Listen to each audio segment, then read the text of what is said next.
Cette annonce de la mise en place, enfin, de la centrale de Boucher est à la fois un témoignage et un dévoilement. Témoignage d'abord du progrès et de l'énergie employée par l'Iran pour pouvoir suivre cette voie naturelle de développement qui s'ouvre à tous les pays et qui est appelée par tous les pays, y compris les pays comme les plus évolués, par exemple comme l'Italie et autres, appellent aujourd'hui notre propre pays à s'engager même dans les utilisations de réacteurs les plus perfectionnés. C'est donc un témoignage de la santé de l'Iran et, disons aussi, d'un progrès qui est nécessaire à toutes les nations. Un témoignage également, mais de la coopération, dirait-on, de la Russie. Mais c'est là que nous voyons qu'il faut parler de dévoilement.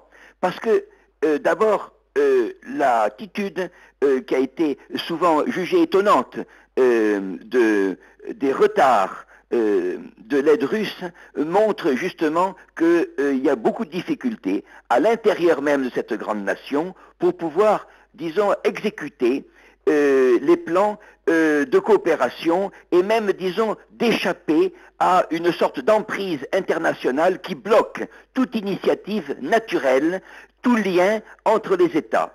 La Russie a fait donc un effort de sortir, de régler aussi, d'ordonner ses propres commandes. Nous saluons tous, bien sûr, cette sorte d'ordre nouveau qui s'instaure, bien sûr, et qui est un facteur de paix.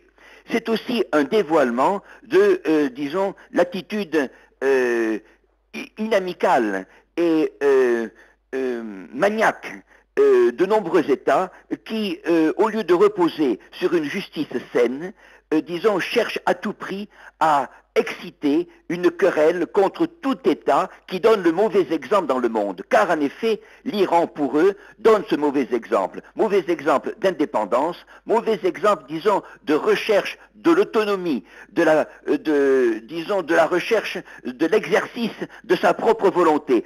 C'est tout ce que l'on demande pourtant dans l'éducation à un adolescent, à un étudiant. Or, l'Iran, de ce point de vue, se montre un excellent étudiant dans le monde. Mais c'est justement ceci qui est considéré comme un danger pour ceux qui édifient, depuis la tradition impérialiste, leur pouvoir sur le chantage, sur le besoin, sur, disons, la misère d'autrui.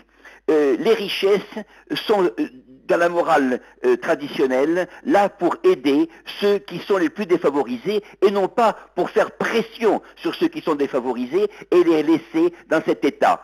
C'est disons, une loi antinaturelle que celle qui est suivie, qui est observée par les puissances quelle soit la puissance du sionisme, la puissance de l'américano-sionisme, la puissance de ce néolibéralisme, veulent s'imposer justement sur les misères, sur les ruines, sur les défaillances, disons, des peuples.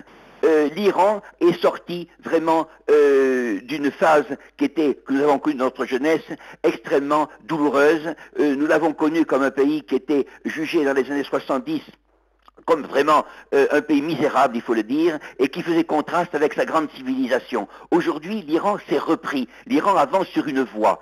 Je crois même que le fait que la Russie ait enfin honoré ses engagements montre que celle-ci sent que l'intérêt des autres nations, des nations indépendantes, je veux dire, est également le sien. Et c'est cela aussi qui est le dernier grand dévoilement de cette affaire. Je crois que cette inauguration, disons, ce fonctionnement de la centrale fera taire, bien sûr, les cris, que ce soit ceux du secrétaire du Foreign Office, que ce soit ceux de la clique qui est autour de, malheureusement, de ce qu'il faut appeler une présidence française. Voyez-vous, dans ce grand événement scientifique qui succède à ceux que nous avons connus ces temps derniers en Iran, nous voyons, disons, l'amorce, nous voyons, disons, la certitude même qu'un ordre nouveau, répétons-le, s'instaure, un ordre qui soit celui, disons, de la prééminence de la nature sur ceux qui veulent lutter contre elle. Regardez par exemple ce que font les sionistes aujourd'hui. Regardez le danger qu'ils offrent au monde avec leur installation à Dimona, leur installation avec 200 ou 300 ogives nucléaires